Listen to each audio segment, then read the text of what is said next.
अच्छा जी, आगे बढ़ते हैं। और कल एक अहम खबर आई पाकिस्तान की इकोनॉमी को लेकर और उसका असर भी नजर आया। अच्छा, मजे की बात कि उसका असर भी नजर आया। हमें नहीं मालूम था कि इसका असर होगा। साबिक वजीर खाना इसहाक डार साहब की बात कर रहे हैं, जिन्हें डॉलर से भी मौसूम किया जाता है। तशबीह दी जाती है कि डॉलर उनके आने से डरता है।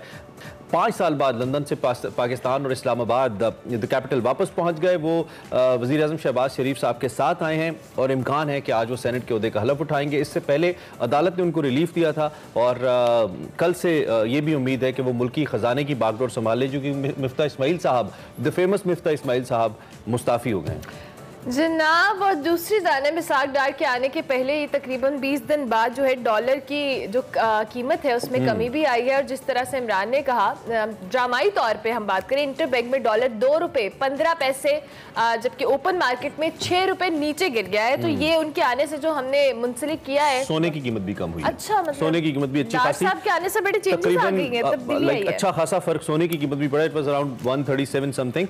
सो इस हवाले से भी हम बात करेंगे। इस वक्त इसहाक डार साहब के लिए करना किसी चैलेंज से कम नहीं होगा, क्योंकि इस वक्त मईशत शदीद बदहाली का शिकार है। दरामदी बिल मुसलसल बढ़ रहा है, चूंकि हम तेल बाहर से खरीदते हैं। सैलाब ने रही से ही हमारी कसर निकाल दी और हमारी GDP की अराउंड 3% होने का इम्कान है। दूसरी जानिब जो ज़र मुबादला के ज़खायर हैं, जो कि सबसे बड़ा चैलेंज है, वो कम हो रहे हैं। और डॉलर चूंकि मुसलसल ऊपर जा रहा है और IMF की डील के बावजूद डॉलर को असर नहीं हुआ, तो ये सबसे बड़ा एक पॉइंट ऑफ कंसर्न है। लेकिन क्या इसहाक डार साहब अपने तजर्बे की बुनियाद पे कुछ ऐसा करेंगे जिससे इन द लॉन्गर रन मईशत को नुकसान भी ना हो और वक्ती तौर पे हम इस क्रंच सिचुएशन से निकल जाएं? क्योंकि अक्सर उनके इक़दामात के बारे में ये कहा जाता है कि वो वक्ती तौर पे तो चीज़ें मैनेज कर सकते हैं इसहाक डार साहब, लेकिन उसका लॉन्गर रन के अंदर इकोनॉमी को नुकसान होता है। लेकिन क्या इस बार इसहाक डार साहब ऐसा कर पाएंगे कि लॉन्गर रन के अंदर इसका नुकसान भी ना हो और मौजूदा सूरत हाल से भी निकल जाए? ये सबसे बड़ा चैलेंज है। और कल जब उन्होंने एयरपोर्ट पे गुफ्तगू भी की तो उन्होंने यही कहा कि वो कोशिश करेंगे, बड़े होपफुल हैं कि इकोनॉमी की जो सिचुएशन है और स्पेसिफिकली डॉलर की बात की जाए तो वो बेहतर करने की कोशिश करेंगे और मैशियत भी बहाल होगी। IMF की शराइत के हवाले से भी कहा, सवाल ये किया जा रहा है कि जो उनकी शराइत हैं क्या वो नरम करवा सकेंगे, क्या डॉलर की कीमत कम होगी, क्या रुपए की कदर बढ़ेगी, क्या पब्लिक को कोई रिलीफ मिलेगा, जो इस वक्त सबसे ज्यादा जरूरी है।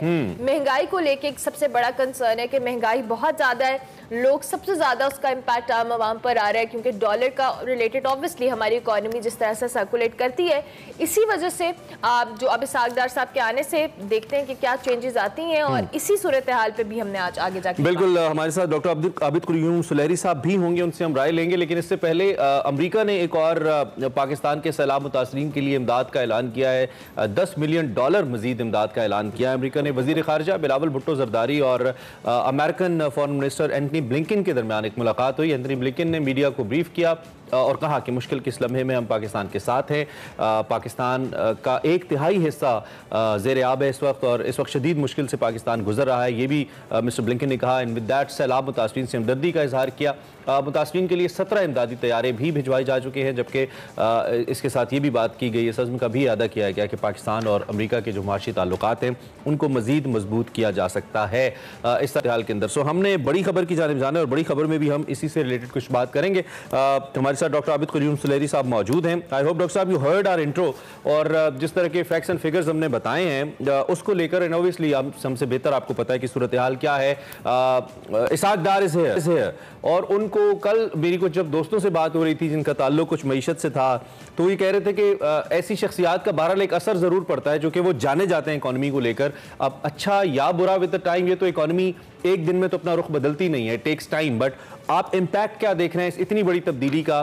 चूंकि पहले Miftah was the brain of this sitting government finance को लेकर, लेकिन अब उनको चेंज करके इनको लाया गया है जो पहले भी रह चुके हैं। तो आप भी इन इकोनॉमिस्ट इस तब्दीली को कैसे देख रहे हैं डॉक्टर साहब?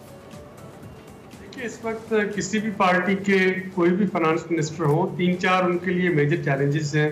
पहला चैलेंज जो है वो महंगाई का पे काबू पाना है। दूसरा चैलेंज जो है वो पाकिस्तान की जो करेंसी है रुपए की कद उसको थामना है। और तीसरा चैलेंज जो है वो सैलाब की तबाहकारियों के नतीजे में आने वाले जो मुज़म्मरात हैं, जो नुकसानात हैं, उनके लिए रिहेबिलिटेशन और जो उसकी रिकन्स्ट्रक्शन है और उसके नतीजे में जो ग़िज़ाई किल्लत पैदा होने का खदशा है उसको देखना है। अब अगर मैं देखता हूँ डार साहब का वो जो महंगाई पे काबू पाना है वो तो पॉसिबल नहीं लग रहा, क्योंकि महंगाई के इस वक्त एक से ज़्यादा फैक्टर्स हैं। सिर्फ उसमें फाइनेंस मिनिस्टर चेंज होने से महंगाई जो है उस पर काबू नहीं पाया जा सकेगा। जो रशिया यूक्रेन लड़ाई के बाद पूरी दुनिया इस वक्त एक रिसेशन का शिकार है और उसका इम्पैक्ट हमारे यहाँ भी पड़ रहा है। खा वो बिजली के बिलों में इजाफा है, वो तेल की कीमतों में इजाफा है, वो चलता रहेगा अनलेस के आपकी जो आर्मी मंडी है जिसमें कि ऑलरेडी पेट्रोलियम प्राइसेस गिर रही हैं कि वहाँ पे इतना ज्यादा मार्जिन मिल जाए हुकूमत को लेवी भी लगा ले। लेकिन डॉक्टर साहब कतई कलामी की माजरत, इसमें ऑप्टिक्स का भी तो बड़ा रोल होता है। आई मीन एक परसेप्शन भी तो होता है। मैं उस पे आ रहा हूँ जी। दूसरा जो आपका डॉलर की कीमत है वो हमने कल देखा कि कल तकरीबन इस अनाउंसमेंट के साथ ही 7 रुपए के करीब जो है इंटरबैंक मार्केट में डॉलर की कीमत में कमी आई। वहाँ पे एक रिलीफ मिलेगा। वो रिलीफ कितना देर पा होगा ये तो देखने वाली बात है, लेकिन कम से कम वो इन्वेस्टर्स या होल्डर्स जिन्होंने के डॉलर ले रखे थे इस उम्मीद पे कि इसकी कीमत मजीद बढ़ेगी और फिर बेचेंगे, डार साहब के आने की सुनते ही उन्होंने अपने डॉलर बेचने शुरू कर दिए। यानी कल का जो मार्केट में एकदम से 7 रुपए नीचे आना, पाकिस्तान की मार्केट में कुछ तो आपके फंडामेंटल्स होते हैं और कुछ स्पेकुलेटिव बाइंग जैसा भी होती है। तो जब ये एक हफ्ते में 40 रुपए ऊपर जाता है या एक हफ्ते में 40 रुपए नीचे आता है तो उसका मतलब ये नहीं होता कि इकॉनमी दुरुस्त होगी। उसका मतलब ये होता है कि ये इन्वेस्टर्स हैं, मैनिपुलेटर्स हैं जो कि मार्केट में मैनिपुलेट करते हैं और उनके वापसी की खबर सुनते ही इन्वेस्टर्स ने अपने डॉलर सेल करने शुरू कर दिए और आज भी यही उम्मीद की जा रही है कि आज डॉलर की कद्र में मजीद कमी होगी।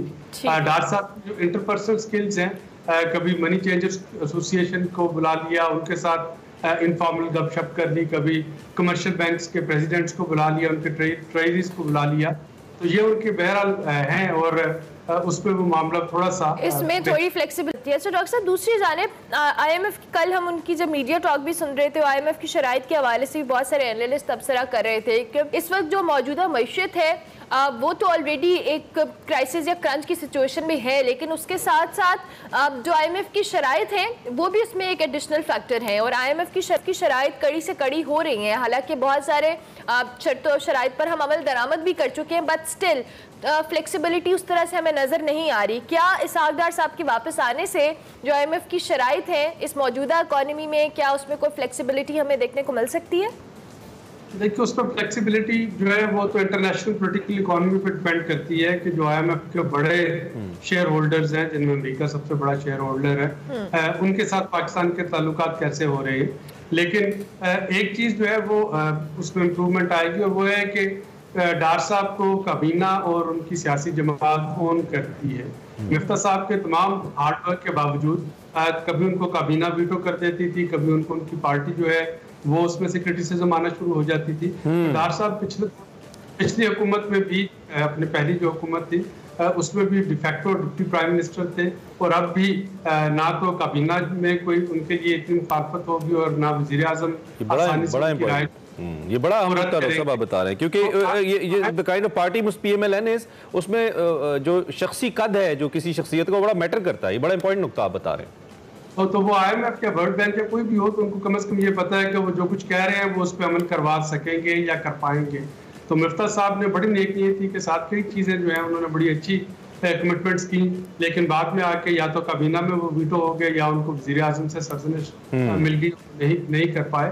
तो डार साहब के मामले में कम से कम ये तवक्को की जा रही है कि वो जो कमिटमेंट करेंगे वो कम से कम उसको पूरा करने की कोशिश कर रहे होंगे, वो पार्टी से वीटो नहीं होगा। डॉक्टर साहब ऐसे कौन से इक़दामात हैं जो मिफ्ता साहब ने किए? ओबियसली उनको हटाना, इसहाक डार साहब को लाना एक अदम एतमाद तो है कि उन पर एतमाद नहीं था, उनकी जगह किसी और को लाया गया है। ऐसे कौन से इक़दामात हैं जो मिफ्ता साहब करके गए हैं जो आपको लगता है कि इसहाक डार साहब को रिवर्स करने पड़ेंगे या उसमें हम कुछ मेजर तब्दीली देख पाएंगे?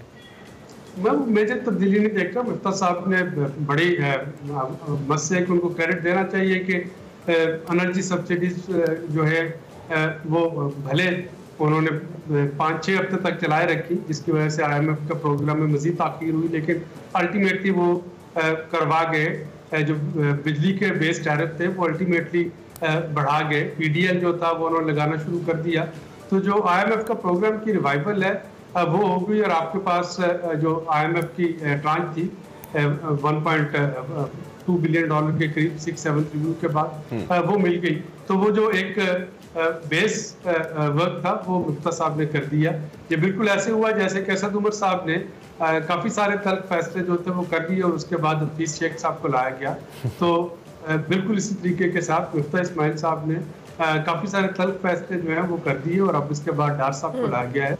ठीक है, ठीक है। डॉक्टर साहब, क्या इसहाक डार साहब के पास अब ऑप्शंस क्या हैं हमारी इकॉनमी को लेकर? क्योंकि हमारा जो ये जो विंडो है ये बड़ी स्क्वीज सी है और बड़ी हमारे पास कुछ ज़्यादा मार्जिन नहीं है। रही सही कसर सैलाबों ने पूरी कर दी है और दुनिया भी कुछ खास पाकिस्तान को हेल्प आउट नहीं करी है क्लाइमेट चेंज के हवाले से। उस तरह से इमदाद नहीं आ रही जितना बड़ा हमारा नुकसान हुआ है। तो ऑप्शंस क्या हैं इसहाक डार साहब के पास? किन खतूत पे अपने इस माशी मकान को खड़ा कर सकते हैं वो?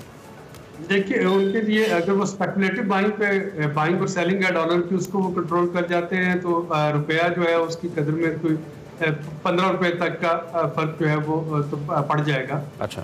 अगर वो IMF वर्ल्ड बैंक के साथ एक ये सैलाब को लेके और इसकी तबाहकारियों को लेके एक ऐसा नेगोशिएटिंग पॉइंट जो है वो लेके आ सके जिसमें डेट स्वैप फॉर नेचर की बात कर सकें कि जो हमारे कर्जे हैं वो उनकी अदायगी हम लेंडर को करने की बजाय वो सैलाब ज़दगान पे लगा दें। और ये हम पहले भी अवेल कर चुके हैं अर्थक्वेक के ज़माने में, या अफगान मुजाहिदीन की अफगान मुहाजिरीन की जो शुरू में उनकी रिपैट्रिएशन थी तो उस वक्त हमारे कर्जे जो थे हमें कहा गया था डोनर्स की तरफ से कि आप ये कर्जे हमें अदा ना करें, आप अफगान मुहाजिरीन पे लगा दें। तो इस तरह की वो जो है नेगोशिएशन वो कर सकते हैं। और सबसे बड़ी चीज़ जो है कि उनको इस वक्त देखना होगा कि किस तरीके से वो जो होल्डिंग है उसको खत्म कर सके। और उसमें लेकिन सूबों का रोल जो है वो बहुत इंपॉर्टेंट है। पहले ज़माने में जब डार साहब थे तो सिर्फ सिंध में अपोजिशन की गवर्नमेंट थी, बाकी जो था वो PMLN के कंट्रोल में था। अब जो है आपके पास पंजाब और KP आपके पास नहीं है। सिंध में एक गो के एक इत्तेहादी जमात है लेकिन वहाँ पे एक क्रॉनिक गवर्नेंस के इश्यूज हैं। तो ऐसी सूरत में सिर्फ इस्लामाबाद में बैठ के ये सारी चेंजेस को देखना ये एक थोड़ा सा इस वक्त चैलेंजिंग टाइम है उनके। ठीक है डॉक्टर साहब, आपने अपने बात के आगाज़ में कहा था कि महंगाई के हवाले से इसहाक डार साहब के लिए भी बहुत सारी चीज़ों को बेहतर करना पॉसिबल नहीं होगा। अब ऑब्वियसली बहुत दीगर फैक्टर्स की जिनमें डॉलर की कीमत की बात करें, ओवरऑल इकॉनमी में जो भी चैलेंजेस हैं उनकी हम बात करें, लेकिन इसका पब्लिक पर इम्पैक्ट आने में आपको क्या लगता है कितना टाइम लगेगा? ऑब्वियसली चीज़ें अभी उस सिचुएशन में हैं जहाँ पे हम बेहतरी एक्सपेक्ट कर रहे हैं, लेकिन इसका इम्पैक्ट महंगाई को लेकर स्पेसिफिकली, चाहे हमारे बिजली के बिल हैं, गैस के चार्जेस हैं या रोज़मर्रा ज़रूरियात ज़िंदगी की जो अशिया हैं, इन चीज़ों को लेकर अवाम बड़े रिलीफ के लिए मुंतज़र है। आपको लगता है इसका इम्पैक्ट कब तक आएगा आम पब्लिक पर? देखिए, अगर तो IMF के साथ कोई फ्लेक्सिबिलिटी मिलती है तो तभी आप अपनी एनर्जी कीमतें जो हैं वो थोड़ी सी कम कर सकेंगे, वरना तो अभी 1 अक्टूबर को दोबारा से PDL भी उसमें भी इजाफा होना है, पेट्रोल डीजल में भी और पेट्रोल में भी। ये होता रहेगा पेट्रोल की कीमतों में जनवरी तक और डीजल की कीमतों में मार्च तक। जो मैंने कहा कि चूंकि आलमी मंडी में पेट्रोलियम की कीमतें नीचे आई हैं तो उसकी वजह से हो सकता है कि हुकूमत इजाफा करे और जो कंज्यूमर्स हैं सार्फिन को उसका इम्पैक्ट जो है वो मिनिमम आए। लेकिन जब तक IMF के साथ बातचीत नहीं चलती ये इजाफे तो होने हैं। इसलिए मैं कहा था कि महंगाई तो खत्म होती नजर नहीं आ रही। अभी जो सैलाब की वजह से महंगाई है उसका इम्पैक्ट आना है। जो सबसे बड़ा एक बहरान जो है, और मैं आपके प्रोग्राम्स में भी इस पर 12 बात कर चुका हूँ, वो मैं गंदम और आटे की कीमतों में आता हुआ देख रहा हूँ। जो मई के महीने से महकमा खुराक पंजाब ने जो आटा मिलों को जो अमदादी कीमत पर गंदम देना शुरू कर दी थी, वो एक मेरा ख्याल है कि बड़ी डेंजरस पॉलिसी थी उस वक्त, क्योंकि एक सियासी अदम इस्तेहकाम था पंजाब में। तो और ये गंदम हमेशा अक्टूबर में आके दी जाती थी, कभी भी मई में आप नहीं देते थे। मई में प्राइवेट सेक्टर की गंदम जो है वो कंज्यूम होती थी और उसके बाद हुकूमत अपनी गंदम निकालती थी। अब ये होगा कि आपके अक्टूबर के एंड तक जो सरकारी गंदम है वो खत्म होना शुरू हो जाएगी, सिंध की पहले नजर होगी। और अब जो प्राइवेट सेक्टर के पास गंदम पड़ी है, जब फ्लोर मिल के पास पड़ी है, अब वो महंगे दामों बेचेंगे और आटे की कीमत बढ़ती चली जाएगी। तो ये जो चैलेंजेस हैं ये अगर और फिर ऐसी सूरत हाल में जबकि पंजाब जो कि सबसे बड़ा सूबा है वो अपोजिशन की वहाँ पे गवर्नमेंट है, PTI की गवर्नमेंट है, तो मैं नहीं समझता कि बहुत इनके पास मैजिक माइंड है कि ये कर सके। इन दी एंड डॉक्टर साहब, जो हमारे दोस्त ममालिक हैं, they been a great support to us. आपको याद होगा जब 2013 में PMLN की गवर्नमेंट आई थी तो हमें इन टर्म्स ऑफ कैश हमारे दोस्त ममालिक की तरफ से कुछ पैसे मिले थे, जिसमें बड़े सवालात भी उठे थे कि ये पैसे क्यों दिए गए हैं हमें, किस मद में दिए गए हैं। और उस वक्त ओबवियसली इसहाक डार साहब ही इस सीट पर विराजमान थे। जब शहबाज शरीफ गवर्नमेंट आई, इन्होंने भी अपने दोस्त ममालिक से रब्ता किया, जिसमें सऊदी अरब भी था, जिसमें कतर भी था, जिसमें चीन भी था, लेकिन उतनी खातिर खा इमदाद या हमें हेल्प नहीं मिली जितनी मुश्किल सूरत हाल में हम थे। सिंस इसहाक डार साहब इज बैक नाउ, तो आपको क्या लगता है कि क्या हम अपने दोस्त ममालिक से वही जो एक हमदर्दी है या वही जो एक रवैया है वो दोबारा हासिल कर पाएंगे? इसहाक डार साहब के साथ आने के बाद मेरा दोस्त ममालिक के हवाले से खास तौर पर यह सवाल है कि उनके दरमियान और हमारे दरमियान ताल्लुकात को आप कहाँ जाता देखते हैं in terms of finances and financial help? देखिए, जो रियासतें होती हैं या मुल्क होते हैं, वो एक दूसरे से उनकी अपने नेशनल इंटरेस्ट की बेस पे दोस्ती होती है, ज़ाती दोस्तियाँ नहीं होती हैं। डार साहब के ज़माने में भी जो कैश मिला था वो स्टेट बैंक के डिपॉजिट थे। उस वक्त क्योंकि उसका रवाज नहीं था, हम उसको यही समझते रहे कि दोस्त ममालिक की तरफ से इतने बिलियन डॉलर आ गए, लेकिन असल में वो ये वही डिपॉजिट थे जो कि इस वक्त चाइना, सऊदी अरेबिया जो है वो स्टेट बैंक में जमा करवाता है। अगर आपने 2 दिन पहले की अमेरिकन स्टेटमेंट सुनी हो एक बड़े जिम्मेदार अहदेदार की, तो उन्होंने कहा कि ये नहीं कि हमारा पाकिस्तान के साथ मिसअंडरस्टैंडिंग है, इस वक्त हमारे अपने इश्यूज हैं और हमारी प्रायोरिटीज जो हैं वो डिफरेंट हैं यूक्रेन की वार के हवाले से। तो उन्होंने कहा कि पाकिस्तान की हम उस तरह से मदद नहीं कर पा रहे जैसी कि हमने 2010 में की थी। तो इससे पूरी दुनिया जो है वो एक अपने क्राइसिस पे शिकार है। और हमने देखा था 2010 के फ्लड्स में भी कि वहाँ पे भी वो friends of democratic Pakistan announcement, लेकिन वो उस तरीके से पाकिस्तान में नहीं आए। और अब भी हमें बहुत बड़ी उम्मीद नहीं रखनी चाहिए कि आप 30 मिलियन डॉलर का तखमीना लगा के अगर आपको 10-10, 20-20 मिलियन आ रहे हैं, उससे आप समझ जाना चाहिए कि दोस्त ममालिक की अपनी कैपेसिटीज और ऑप्टिक्स भी तो डॉक्टर साहब मैटर करते हैं ना। जब हम 70-70, 80-80 लोगों की काबीना बनाएंगे तो फिर दुनिया से हम क्या रिलीफ मांगेंगे और दुनिया को हम क्या दिखाएंगे? Thank you very much doctor साहब। It's pleasure talking to you. Doctor Abdul Qayyum Suleri economist हमारे साथ मौजूद थे।